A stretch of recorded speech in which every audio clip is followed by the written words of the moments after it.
Agradecer sua presença, sua disponibilidade, seu carinho e etc, etc. Então, muito obrigada. Eu vou deixar a palavra com a professora Érica. Bom, gente, bom dia. Professor, nós dividimos os trabalhos por crônicas, né? E cada um pegava uma crônica por dia, até um conto, né? Até terminar a obra. E os meninos se identificaram bastante porque é a realidade que eles vivem. Até algumas perguntas foram meio óbvias, né? Que eu dizia assim, vocês ligam no 90, que aí é muita coisa que a gente vê, né? O pai matando a mãe e muita realidade que eles vivem. Eles dizem assim, mas é o normal da gente, o que a gente está lendo aqui é o que a gente vive. De fato, é o que a gente quis trazer para eles, né? E eles gostaram bastante, estão com perguntas assim na ponta da língua.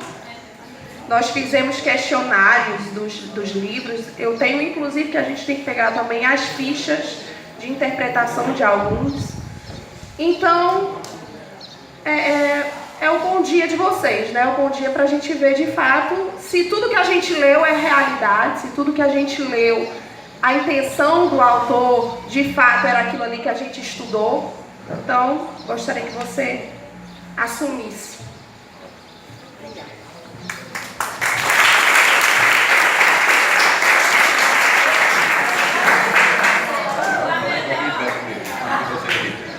Bom dia. Primeiro eu quero também agradecer, né, a oportunidade, que é sempre importante a gente falar de arte, falar de literatura, né, principalmente com os jovens, né? Então, agradecer o convite da Ana Paula, agradecer também a Érica, né? Acho até que a Érica até perguntar se ela é carioca ou é paraense, né? Pela chiadinho, né? Ou é paraense ou é carioca.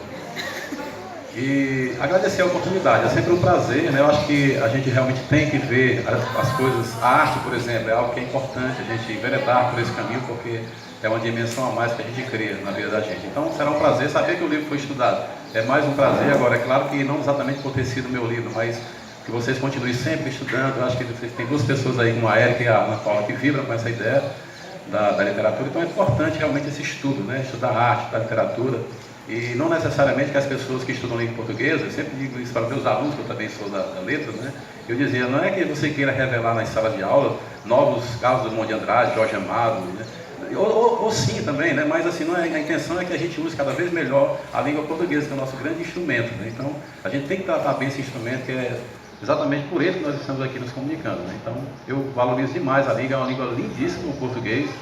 As pessoas dizem que o inglês é mais fácil. Eu acredito que não é que seja mais fácil, né? Porque uma língua que você aprende a falar, no caso o português, desde a barriga, aprende a escutar para depois falar, não pode ser mais difícil do que uma língua que você vai começar a aprender. Agora, a estrutura do inglês talvez seja mais fácil, né? Seja mais simples do que a do português, mas eu acho que em termos de beleza o português está muito à frente, né? As línguas neolatinas, né? Mas é isso. Então, como é que eu devo fazer? Eu vou falar um pouco e vocês... Pode sentar, porque aí a gente fica de igual, né? Cansa menos os cambitos. Você aqui do meu lado é até bom dar esse apoio. Vixe, Maria. Olha aí, tem livros para o sorteio. O negócio já começou a melhorar, entendeu? Eu, assim, vou fazer um intermédio, mas depois eu libero para as perguntas. Mas só coisas básicas, de início, certo? Porque assim, um escritor, ele não nasce escrevendo. Ele não vai amanhecer um dia e dizer, pronto, baixou em mim um caso do Drummond de Andrade e a partir de hoje eu vou construir a obra-prima de língua portuguesa. E aí, Carlos, eu acho que é uma curiosidade nossa, de onde vem?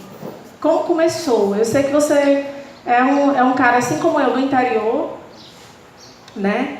E assim, as pessoas que vêm do interior, pelo menos as pessoas da nossa geração, vêm com uma cultura em que, como a gente não tinha muito entretenimento à noite, os nossos pais cuidavam de contar histórias. Eu acredito que por isso a gente gosta tanto de ler histórias e contar histórias. Então, assim, eu queria saber como foi essa tua iniciação, como foi que tu começou, assim, como foi que você se tornou um leitor, como foi que você se encaminhou para o mundo das letras, e como processo de escrita, assim, pelo menos para dar uma geral de quem é o Carlos Roberto Vasconcelos. Bom, que bom que ela vai mediar, né? Melhor ainda, né? Então, eu acho que foi muito natural esse caminho. Eu acho que na minha infância não tenho o que dizer, uma infância maravilhosa no interior, numa serra, assim como Maranguá, que é uma serra maior que a Serra da Ibiapaba, Tianguá, nasci lá. Então foi uma infância realmente plena, assim, de tudo, né? Mas ao mesmo tempo eu descobri uma coisa que foi fundamental na minha vida, que eu recomendo. Eu acho que a gente descobre várias coisas na vida da gente, não estou fazendo comparação, mas ao mesmo tempo, de repente sim. A gente descobre, por exemplo, a religião, descobre a arte. A arte é uma religião, né? Uma espécie de religião. Por quê? Porque quem envereda pela arte não tem mais volta, né? E a literatura é muito importante porque a gente encontra tudo na literatura no sentido da amplitude, né? Quem lê um romance está em contato ali com psicologia, com sociologia, com antropologia, né? Até com a própria religião mesmo em si. Então, esse caminho foi natural para mim, Ana Paula, porque também, eu digo que foi natural para mim, mas às vezes não é tão natural assim, né? Você nascer no interior, ter toda... Eu até brinco e digo assim, nós tínhamos naquele tempo, eu acho que não sei se acontece hoje, talvez com meus filhos tenha acontecido exatamente assim, nós tínhamos a rua, da porta para frente, e da porta para trás tínhamos o quintal, né? Então eram duas coisas maravilhosas. O quintal lá em casa era enorme, cheio de árvores, então dava na outra rua. Até um belo dia meu pai vendeu uma parte, e depois disso nós tínhamos a rua, então a casa era apenas um pouso, né? A gente ia ali, aliás, chegava às vezes da escola, guardava os livros e jogava futebol, né? Mas eu sempre foquei na questão do livro, sempre gostei de descobrir muito cedo. E para mim foi uma descoberta fundamental, né? A minha vida seria outra hoje se não tivesse descoberto o livro, né? A literatura, as artes, porque quando você envereda por algum tipo de... Geralmente você vai simpatizar por uma linha, seja artes visuais, artes cênicas ou literatura, mas você vai ter uma visão global das coisas, né? Eu acho até que o poeta, qualquer poeta que se preze, ele deve entender um pouco de cada arte, né? Do cinema, das artes visuais, porque ele tem que ter um cabedal de cultura para poder falar para as pessoas, né? Então é como a Ana Paula falou, realmente não tem essa coisa do escritor, essa coisa do iluminado, não. Na verdade é muito trabalho, é você levar a sério realmente. Eu descobri muito cedo, né? Não acontece sempre assim. Tem um amigo meu que se destaca bem na literatura, o caso do Raimundo Neto, que ele diz que eu comecei há 10 anos na literatura. Eu digo para ele, não, eu comecei desde que eu era menino, né? Porque com 12 anos eu tentei escrever um livro. É claro que eu jamais publicarei isso, né? Aos 17 anos, influenciado pela literatura de espionagem, aquela literatura detetivesca, né? Que é bem natural da idade, né? Eu comecei a escrever um livro de espionagem, está lá em casa, essa coisa guardada lá, mas eu jamais publicarei também, né? Tem coisas que a gente também não quer publicar. Até um belo dia que, aliás, até um dia que você descobre que se vale ou não a pena, né? Que tem uma frase de um poeta alemão, Rainer Maria Rilke, que ele diz: você só deve escrever, publicar, se você realmente sentir essa necessidade. Se isso é apenas por vaidade ou por qualquer outro motivo, é melhor não se interessar por isso, né? Ou você tem a necessidade, sente essa vontade realmente de publicar, de escrever e publicar, ou então você só escreve e não publica, entendeu? Mas é uma opção, mas para isso você tem que receber realmente, não que seja um dom, mas receber um chamado, no sentido de que tudo que a gente faz na vida tem que ter um chamado, né? Que a gente chama também de vocação, que no caso, para ser professor, tem que ter uma vocação, né? Tem que ter um chamado. Agora, não é um dom especial, eu acho que é muito trabalho realmente. Quem quer fazer alguma coisa, tem que trabalhar bastante, né? Por isso. Então, só voltando um pouco, a questão da infância. Eu acho que eu atribuo o meu gosto pela leitura a duas coisas. Uma delas foi... O meu pai teve uma banca de revistas, ele tinha um tipo de comércio, né, artesanatos, e por um curto período ele colocou dentro do comércio dele uma banca de revistas. E aquele cheiro de papel com tinta e aquelas cores, aquele me deixou muito fascinado, né? Me deixou fascinado realmente. E eu atribuo uma das coisas isso. A outra coisa, vocês podem até rir, não sei se você acha que não vai lembrar, que ele é mais jovem do que eu. Existia aqui no Brasil um movimento chamado Movimento Brasileiro de Alfabetização, chamado Mobral, né? O que acontece? A minha irmã, eu sou um 10º, né? Eu sou o 10º, então tenho vários irmãos mais velhos com a idade de ser meu pai, né? Por sinal. A minha irmã mais velha trabalhava no Mobral, o Movimento Brasileiro de Alfabetização, era supervisora, era ela que distribuía os livros e tal, e esses livros chegavam até a minha casa, e aqueles livros me fascinavam. Nós sabemos hoje que aqueles livros, naquela época, dos anos 70, né, falavam de um Brasil que não era um Brasil muito interessante pelo olhar que nós temos hoje. Eles vendiam um Brasil falso, né, um Brasil utópico, uma ditadura, né, existia uma ditadura e eles mostravam um Brasil maravilhoso através desses livros, e a gente sabe que hoje a coisa não era bem assim, eles só mostravam o bom. Mas quando eu abria aqueles livros e encontrava a Floresta Amazônica, a Siderúrgica de Volta Redonda, né, a cidade de São Paulo, aquelas cores, aquelas fotos, aquilo me fascinou. Então eu fui realmente atraído para gostar de livros por essas duas coisas, pela banca de revistas do meu pai e por esses livros do Mobral, né, que eu estava estudando regularmente, né? Eu não era estudante exatamente do Mobral, mas os livros chegavam à minha casa e aquilo me deixava entusiasmado. As cores, eu até admiro, né? Quando alguém passa por um livro e não tem a curiosidade de saber o que é que aquele livro contém, olhar a capa, virar um pouco e passar direto. Porque eu acho ainda o livro uma tecnologia fantástica. Talvez a maior tecnologia que nós temos, que a gente fala de computador, né, de televisão, de mil coisas aí, mas o livro é uma tecnologia fantástica, né? Você tem um material aqui tão leve, né, de levar, você vai para onde quiser, leva, e aqui dentro tem todo um universo, né? E você pode escolher inúmeros universos. Você vai aqui na biblioteca, como eu fui agora com a Ana Paula, e você tem lá inúmeros universos, é como se fosse uma mesa posta, e você vai escolher que tipo de alimento você vai ter acesso, né? Então, é fantástico isso, né? Essa tecnologia aqui vai ser difícil de ser superada. E essa história que o computador vai substituir o livro, não. Mas nós sabemos que as tecnologias elas vêm para se agregar, né? E não para se substituir uma a outra, né? Então, eu acho que o livro não vai se acabar nunca, tanto é que nunca se vendeu tanto livro, inclusive no Brasil, que é tido como um país que não lê. Você chega na Livraria Cultura, está sempre lotada ali, e vende muito livro, né?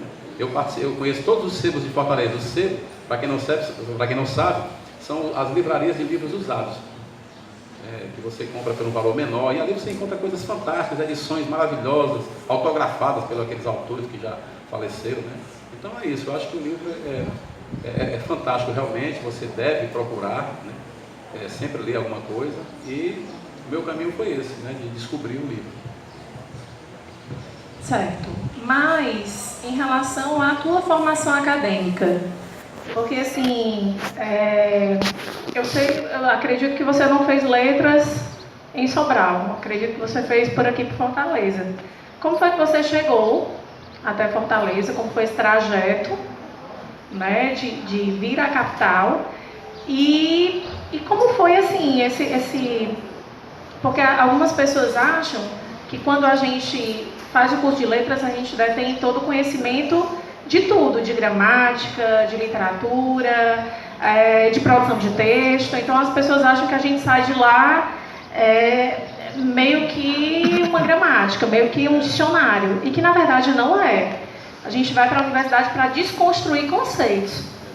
Mas eu queria saber como foi essa vinda, como foi essa tua graduação, e o que foi que te levou até hoje, para chegar até hoje no doutorado.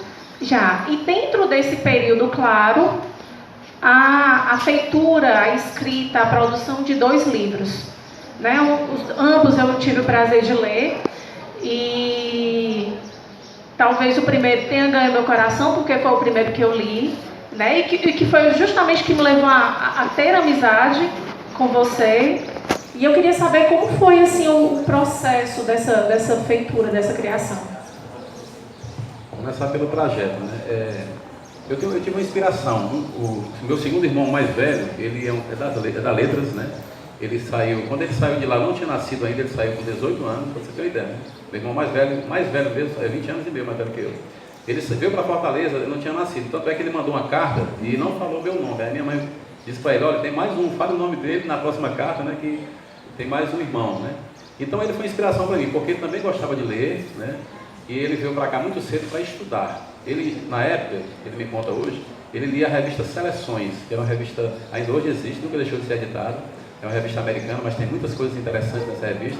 Eu tenho uma coleção delas, eu tenho algumas das primeiras edições que eu encontrei, assim que eu cheguei em Fortaleza, e comprei, no meio da calçada, exemplares de 1942, por exemplo, né? Época da guerra e tudo. Então, ele foi uma inspiração nesse sentido. Então, eu, quando cheguei assim aos meus 14 anos, aí eu já quis sair do interior. Por quê? Porque exatamente devido a esse universo paralelo, né, que a literatura cria na mente da gente, que é muito importante a gente não se conformar apenas com a vida como ela é, mas buscar novos caminhos, né? E as pessoas às vezes estão buscando de maneira errada, através da droga, através de outras coisas, que é imediato, mas não vai deixar um lastro, né? O caminho da cultura, da arte é mais interessante, porque você também se embriaga de alguma maneira, e você vai ter esse lastro, né? E vai ter também esse acompanhamento durante a sua vida inteira. Porque toda hora, para quem gosta de literatura, para quem gosta de arte, enfim, ela que é musicista sabe disso, né? vai ter sempre esse complemento da vida como um mundo paralelo. Então eu buscava esse mundo paralelo, né? Que é esse mundo da imaginação. Nossa mente era muito ampla, a gente aqui não explora, né? Então a literatura, a arte é um caminho para isso. Então saí do interior, vim para cá, eu tentei desde os 14 anos, mas não dava certo. Por quê? Porque naquele tempo era assim, a gente vinha para ficar na casa dos outros, na casa dos tios. E eu, por ser o último, aliás, eu sempre digo, não sei qual é a vantagem de ser o chamado caçula, né, que dizia antigamente, o mais novo era o caçula, mais mimado. Eu não sei qual é a vantagem, né, porque a gente só perde. Perde o convívio com os pais mais cedo, perde as oportunidades. Então, quando eu vim para Fortaleza, que eu tentei vir, todas as casas já tinham sido ocupadas, né? E aí não deu certo, não tinha mais lugar para eu vir, né? E aí o que acontece? Eu tive que esperar 20 anos, vim para cá tardiamente até, né? Terminei o ensino médio lá na cidade, passei 2, 3 anos sem fazer nada, mas sempre estudando, né? Sempre lendo. Aí vim para cá com 20 anos e ainda passei assim uns 4 anos, né? Achando que era impossível fazer vestibular, porque eu levava tão a sério a coisa, que eu achava que vestibular era uma coisa do outro mundo. E eu pensei, poxa, eu vim do interior, eu não vou passar no vestibular. E aí um amigo meu, eu trabalhei no Senai antes, né? Uma das primeiras empresas que eu trabalhei aqui, fiz umas seleções e trabalhei no Senai, né? E tinha um amigo meu lá, que ele sempre incentivava. Dizia, cara, você é muito inteligente, você tem conhecimento. Eu falei, não tenho condição de passar no vestibular. Porque eu achava que para passar no vestibular tem que saber todas as matérias de cor, né? Física, química. E eu gostava muito da parte de língua, né? De história, geografia. Tinha dificuldade de física física e matemática, como é natural, né? Como tem pessoas também que adoram química, física e matemática e não gostam muito da parte das línguas, né? Das humanas, né? Então eu tive essa dificuldade. Aí um belo dia ele falou, cara, vai lá e tal. Eu fui fazer o vestibular, me inscrevi. Aí eu olhei assim e falei, poxa, eu não estudei nem nada. Falei, é isso aqui mesmo, vestibular? Ah, tá bem. Depois eu vou fazer agora o próximo semestre e vou passar. E aí fiz, passei nas duas, passei na UES, passei na UFC ao mesmo tempo. E eu mandei pedir dinheiro aos meus irmãos, ao meu pai no interior, eu estava começando aqui, e pedi dinheiro para me inscrever, que eu não tinha dinheiro da taxa do vestibular. E aí eles mandaram para as 3 universidades. E eu lembro que eu trabalhava ali em Parangaba, no Senai, entrei no ônibus, naquele grande circular que tinha sido lançado na época, né? E eu entrei nesse ônibus para ir para a Unifor, eu estava inscrito na UES, estava inscrito na UFC e a Unifor. Aí no caminho, né, eu fiquei pensando, o que eu vou fazer na Unifor? Né? Se eu passar no vestibular, quem é que vai pagar? Aí do jeito que eu entrei no ônibus, quando a porta se abriu assim na minha frente na Unifor, eu olhei assim e falei, não vou, porque não adianta, né? O que eu vou fazer lá? Então, vou me contentar com as duas, né? Estadual e federal. Do jeito que o ônibus saiu, voltou para o meu trabalho, eu desci, entrei no trabalho, pronto. Passei nos 2 vestibulares, da UES e da UFC, né? Passei com notas boas, entre 5º e 12º e tal. Mas por quê? Porque eu sabia todas as matérias? Não, porque eu lia, né? O grande diferencial era esse. Quando eu cheguei aqui, e um amigo chegar e dizer, pô, você tem conhecimento, perceber isso, é como o meu irmão, no qual eu citei aqui, que é professor, inclusive professor do 7 de setembro, se aposentou agora, foi professor de 2 colégios do Estado, né? Aposentou-se recentemente. Ele dizia, quem lê se destaca, não precisa nem dizer nada. As pessoas percebem quem lê, né?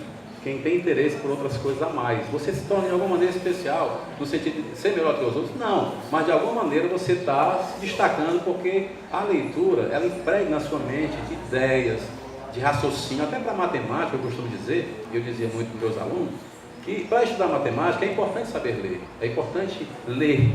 Por quê? Porque você não consegue, se você é apenas um decodificador e não um leitor, você lê um problema matemático, mas você não entende o que é que o professor está pedindo ali. Então o Mário Quintana, um dos poetas prediletos meus e de muita gente, também até da Ana Paula, ele dizia que o verdadeiro analfabeto é o que aprende a ler, mas não lê.